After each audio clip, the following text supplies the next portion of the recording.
안녕하세요, 예니퍼입니다. 2부 영상 이어갈 텐데요. 그때 만들어 놓은 영상 대부분 삭제를 하고, 이게 다시 보니까 마음에 안 드는 부분이 너무 많아서, 제가 좀 즉흥적으로 하다 보니까 다시 보면 이렇게 마음에 들지가 않아요. 그래서 좀, 이것저것 손을 대서 다시 한번 그 설명을 드리려고 하는데요. 일단은 소파이가 그 출생 자체가 스펙 합병이었잖아요. 뭐 그거야 이제 그 상장을 하려고 했던 거니까 인수라고 하기는 그렇고, 이제 본격적인 인수합병 그 매년 있었거든요. 20년, 21년, 22년, 23년. 1년에 한 번씩 인수가 연초에 항상 있었어요. 그래서 제가 지난 영상에서 말씀드렸다시피 현금도 지금 좀 모아가고 있고, 그래서 그 부분을 좀 더 설명을 드리려고 하는데, 간단히 이제 설명드리면, 갈릴레오는 이제 뱅크계의 사스라고 보시면 되고, 골든 패시픽 은행을 합병해서 소파이가 은행이 되었고, 테크니시스로 이제 금융기관들 디지털화하는 거 도와주는 거, 그게 소파이한테도 그 인수가 없었으면 돈이 따로 많이 드는 부분들이 있었죠. 그리고 윈던 캐피탈은 이제 활성화시키기 바로 직전인 단계고, 일단 그 JP 모건의 역사를 따라서 생각을 해보면, 할 수 있는 것과 없는 것으로 나눠보면, 일단 남북전쟁의 골드 부분은 지금 소파이가 은행이 된 거니까 골드 들어가는 골든 퍼시픽, 이거는 좀 뭐 억측이죠. 어쨌든 그런 식으로 은행이 되는, 돈을 많이 버는 그 기회를 삼은 거고, 에디슨 역할은 노토일까요? 노토일 수도 있고, 아마 저는 이전 CEO가 계속하고 그 과정이 마음에 안 들었으면은 소파이를 계속 매수를 안 했을 수도 있을 것 같다는 생각은 들어요. 어쨌든 저는 노토가 하는 그 방향이나 이런 것들이 마음에 들어서 소파이 자체도 좋지만 그 부분이 시너지 효과로 더 커질 것 같아서 계속적으로 매수를 해 나가고 있는 것이고요. 또 혹은 또 다른 인수 부분에서 그런 에디슨 역할을 할 것들이 또 나올 수도 있겠죠. 그리고 철도와 통신산업, 이거는 이제 그 시기적인 문제이기 때문에 소파이는 그 힘들겠지만, 이런 점은 생각해 볼 수 있을 것 같아요. 4차 산업혁명이 새로 이제 시작이 되었다고 저는 생각을 하거든요. 그 스마트폰의 등장 이후로. 근데 일대 은행은, 다른 것들은 급격하게 변해가지만 은행이라는 게 상식적으로 생각하면 굉장히 변화보다는 신뢰를 바탕으로 좀 기간이라는 그 시간적으로 그 안정화되는 것들도 필요하다고 생각을 하거든요. 그래서 그 시간이 지나면서 신뢰가 소파이는 어느 정도 쌓여가고 있고, 그래서 지속적인 그 광고 효과로만 이렇게 사람들이 늘고 그 금액이 자꾸 커진다고 생각은 안 하거든요. 그래서 그 시간에 신뢰는 얻고 있다. 그 흐름에서 주역이 될 수 있는 부분이라고 생각을 해서 저는 장기 투자를 하고 있는 것이고, 그리고 또 지금 원스톱 마켓 은행을 하는 데가 많지는 않잖아요. 근데 그 중에서도 당연히 선두권이라고 생각을 하는 거고, 그 다음에 이제 전통 은행들이 했던, 요즘 그 JP 모건 체이스가 뭐 채권이라든지 그런 부분에서는 따라하지 못할 거예요. 근데 그런 형식보다는 다른 형식의 인수를 하겠죠. 왜냐면 JP 모건이 인터넷 은행이나 이런 거를 그 인수를 하지 않을 테니까. 그래서 그 다소 이제 거리가 일반 은행보다는 좀 거리가 있는 부분들을 많이 또 소파이는 인수를 할 수 있을 거예요. 그래서 예시로 이제 여러 가지를 좀 제가 정리했던 것들을 좀 알려드리려고 하는데, 일단 은행 부분은 당연히 인수를 지금 뭐 내년에 할 수도 있고 몇 년 뒤에 할 수도 있겠죠. 하지만 소규모 지방은행, 지금 골든퍼시픽 같은 은행은 다시 할 일이 없을 거예요. 이거는 아주 규모가 커져서 아주 헐값에 매수를 하는 기회가 있을 때는 하겠지만, 현재는 저는 안 한다고 생각을 하고요. 당연히, 왜냐면 그 지방은행들 사람 관리라든지 그런 것들이 궤가 맞지 않죠. 그래서 온라인 은행에서 만약에 한다면은 온라인 은행 쪽을 할 텐데, 그 중에서 요게 눈에 띄는 것들은 이렇게 있고, 지금 저는 LC 같은 경우를 좀 눈여겨보고 있거든요. 그 뒤에 다시 한번 설명드리겠고, 그 다음에 이제 각 분야별 여러 가지 뭐 뱅킹 부분에 신용, 지불, 뭐 확인, 그 다음에 지금 사스 같은 기업 중에서도 일부 좀 소파이랑 궤를 일치시키는데 도움이 될 만한 기업들도 있을 거고, 그 다음에 제가 또 암호화폐 부분의 뒷부분을 다시 한번 설명드릴게요. 그래서 좀 큰 기업, 이거는 제 희망사항 기업들이거든요. 로빈후드, 차임, 코인베이스, 스트라이프. 특히 스트라이프가 굉장한 기업인데, 이거는 지금은 할 수 없어요. 왜냐면 규모가 너무 크기 때문에 소파의 규모로는 얘네들을 그 인수를 할 수가 없고, 근데 암호화폐의 이제 작은 부분에서는 비트렉스나 BTCC 같은 것들은 할 수 있을 거거든요. 그리고 지금 스트라이프가 얼마나 대단한 기업이고, 이게 소파이는 절반 정도는 얘네랑 좀 그 경쟁을 하고 있는 부분이 있어요. 스트라이프의 규모 자체도 소파이보다 훨씬 크고, 지금 상장은 되지 않았지만, 뭐 세쿼이어 캐피탈이라는 거는 지금 누뱅크, 소파이 이런 그 기업들을 많이 하고 있는 그런 캐피탈에서도 투자가 들어갔고, 다들 많이 들어보신 피터 틸이라든지 일론 머스크 이런 데서 또 투자가 들어갔어요. 그 금액도 적지가 않죠. 그리고 이제 최근에도 뭐 여러 군데서 이렇게 투자가 들어가서 이게 21년 기준으로 950억 달러니까 소파이보다 규모가 월등히 높죠. 지금 그 이거 평가가 금액이 좀 낮아졌다고 하더라도 뭐 4, 500억은 하지 않을까요? 그래서 하는 일이 그렇게 많고 좀 대단한 기업이 스트라이프고, 일단은 저는 LC 그 인수가 가능하다는 거는 그 온라인 기업이기도 하지만, 은행을 잡아먹고 나서 한두 분기 이렇게 성장 크게 하고, 그 뒤로는 계속 비실되고, 역사적으로 좀 이렇게 과거로 돌아가고 있는 그런 기업이라서, 그리고 금액 자체도, 마켓캡 자체도 이렇게 좀, 소파이가 인수를 하면은 도움이 될 수 있지 않을까 싶은 기업 중에 하나거든요.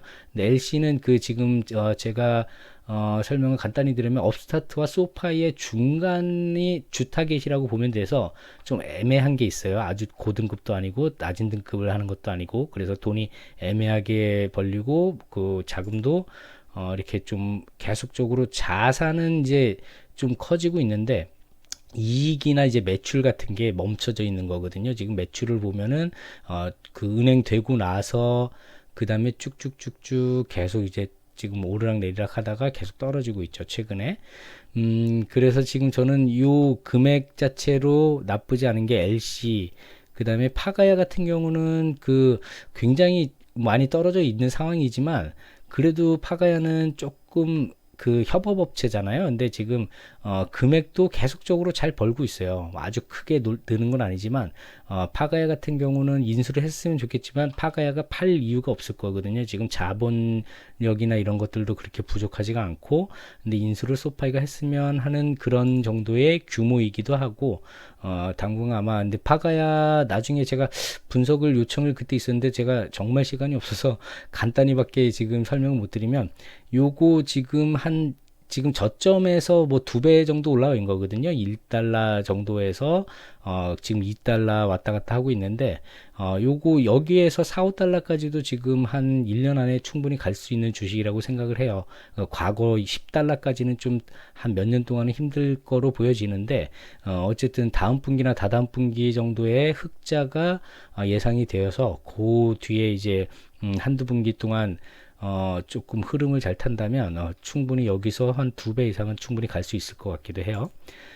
그리고 지금 암호화폐에 대해서 제가 조금 설명을 드리려고 하는데, 그 이유가 뭐냐면 소파이가 지금 제가 말씀드린 뭐 온라인 은행이라든지 기타 다른 기업들을 인수도 충분히 할 수 있겠지만, 당장 요번 바로 다음번이 아니더라도 몇 년, 한 3년 안에 암호화폐 쪽이 좀 힘들 때 인수를 하면 굉장히 좀 도움이 되고, 아마 그걸 노리고도 있을 거라고 저는 생각을 하고 있거든요. 그래서 조금 간단히 이제 암호화폐에 대해서 모르시는 분들, 아주 깊이 있게는 모르시는 분들이 있을 테니까 간단히만 설명드리면, 과거 이제 비트가 등장을 하고 나서 그 뒤에는 이더 이런 그 스마트 컨트랙이라고 해서 여러 가지 기능을 넣은, 비트는 기능을 넣을 수가 없거든요. 단순히 그냥 보내고 그게 암호화 돼가지고 해킹이 안 되는 거, 그 기능밖에 없는 건데, 이더의 등장으로 인해서 여기에 여러 가지 기능들을 넣으면서 이게 급변하기 시작했고, 저는 이때부터 저도 조금은 투자를 했어요. 그 다음에 이더가 등장하고 나서 각종 ICO, 지금 그 주식으로 따지면 IPO죠. 근데 그때 이제 우후죽순으로 뭐 수백 수천 개들이 등장했다 사라지곤 했는데, 그 뒤에 비트 이더의 문제가 화폐가 아니기 때문에 자산이 폭등했다가 폭락을 하면 그거를 다시 환전을 하는데 지금처럼 이렇게 편하지가 않았거든요. 그래서 테더 USDT들이 쓰임새는 비트나 이더 그 기타 또 다른 알트코인들을 가지고 있다가 대피처로 이걸 사는 거였거든요. 황금성이 이렇게 금방금방 되지 않는 나라들도 있고, 실제 뭐 세금이나 그런 분야들도 있기 때문에 계속 돈으로 바꿨다가 다시 했다가 이게 힘들기 때문에 등장을 한 것인데, 아이러니하게도 이게 믿음을 주려고 했던 테더 첫 번째 그 코인도 중간에 공격을 당했고 실제 운영도 그렇게 하지 못했고요. 왜냐면 암호화폐라는 게 그 뭐 SEC나 이런 거에다가 뭐 자료를 제출하거나 그런 것도 없잖아요. 물론 자기네가 투명성 강조한다고 여러 가지 뭐 자료를 보여주고는 있는데, 그래서 저는 이 등장한 것들이 지금 계속 말도 많고 탈도 많아서 소파이의 기회가 이런 부분에서 생길 거라고 생각을 하거든요. 지금 코인 같은 경우에 암호화폐의 등장 자체가 중앙정부를 벗어나려고 탈중앙화 시켜서 나온 그 암호화폐인데, 지금 모든 거래들이 중앙화 거래소만 대부분 이용을 하고 있잖아요. 물론 아닌 거래소도 저는 많이 이용을 해봤거든요. 뭐 코코라든지 유럽 쪽의 웨이브, 그 다음에 뭐 카이버는 좀 들어보신 분들, 코인과 거래했던 분들이 있을 거예요. 그런 중앙화 거래소는 또 문제점이 그 느리고 황금성 문제 때문에 이게 크지 못하는데, 나중에 정말로 좀 암호화폐들이 활성화되고 좀 양지로 많이 나온다면은 그런 것들이 나중에는 좀 커질 수 있을 거예요. 어쨌든 소파이의 기회는 이 두 가지에서도 볼 수가 있는데요. 암호화폐 거래소를 인수를 하는 것도 아주 싼 값에 할 수가 있을 거고요. 몇 년 안에 또 망하거나 좀 어려운 그 기업들을 자산만 인수를 하고 그 값어치를 아주 적게 줄 수 있으니까요. 파이가 기회인 부분이 이제 또 이런 거 있죠. 테더나 USDT 같은 경우는 어디에다가 요새 뭐 법적 싸움을 하면서는 이제 자료들을 내 가지고 이렇게 보여주고는 있지만, 만약에 소파이 코인을 만들 수 있는 법안이 마련이 된다면 그거에다가 담보로 CBDC라든지 아니면은 그 미국채를 담보로 넣는다면, 그건 소파이는 어쨌든 SEC의 자료를 제출을 하는 기관이다 보니까 다른 이런 코인들하고 비교가 안 되겠죠. 그러면은 소파이한테 그런 기회도 또 올 수가 있는 거고, 그러면 거기서 이득은 무엇이냐? 거기에서 이자 부분을 안 줘도 되는 거거든요. 왜냐면은 그거에 대한 1대1 패깅만 유지를 시키면 되니까. 그러면은 그 미국채 뭐 4, 5% 지금 그런 되는 그 금액을 보관을 하고 있으면서 이자를 벌고 금고로서 역할만 하면 되는 거니까 거기서 또 기회가 있는 거고, 그 다음에 중앙화된 거래소를 인수를 할 수 있는 것도 있지만 탈중앙화 거래소를 소파이가 또 만들 수도 있을 거예요. 나중에 몇 년 뒤에는 그렇게 되면은 소파이가 기술적인 분야, 그래서 그런 부분들을 또 인수도 할 수 있을 거고, 하여간 이게 설명하자면 한도 끝도 없어서 어쨌든 소파이한테 암호화폐의 기회가 몇 년 안에, 저는 내년이 좀 좋다고 생각을 하는데, 소파이가 그렇게 할지는 모르겠어요. 하도 인수할 대상들이 많고 자금은 아직은 한정적이니까. 그리고 제 구독자분 중에서 이제 알렉스님이 고금리에 대한 성장성 둔화에 대해서 걱정을 하시고 계신데, 그 부분을 저도 걱정은 하거든요. 당연히 그거를 염두를 안 할 수는 없는데, 저는 그 작년처럼 계속적으로 좀 저점, 그 시기의 저점이라고 생각하면 또 모아갈 거고, 그 비유에 대해서 설명을 드리면, 저는 한 최소 1년 정도는 횡보를 할 거라고 생각을 하거든요. 그 횡보가 뭐 여기서 계속 이렇게 간다가 아니라, 이 고점과 저점을 그 지금 전 고점을 못 깼잖아요. 그리고 내려가고, 그리고 전 저점보다 더 내려가진 않는 상태에서 또 올라가고, 그 고점을 계속 돌파를 못하는 그 수준, 그리고 저점을 돌파를 못하는 수준, 그게 저는 그 1년 동안 유지가 될 거라고 생각을 하기 때문에 적당히 저점이 온다면 또 매수를 할 것이고, 요번 주 안에는 일단 지난번에 제가 현금화했던, 소파이 현금화했던 그 10%를 10%나 5% 정도를 요번 주 안에 매수를 하려고 하는 거거든요.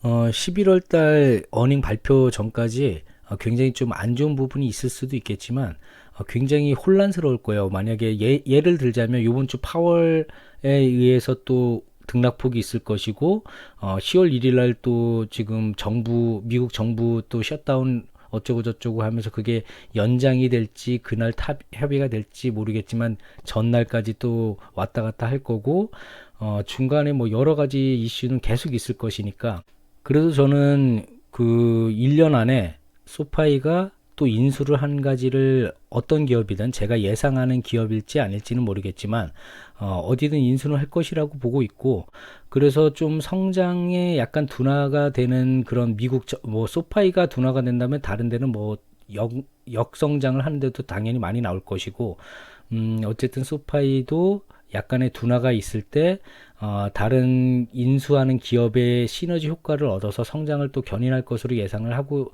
있거든요.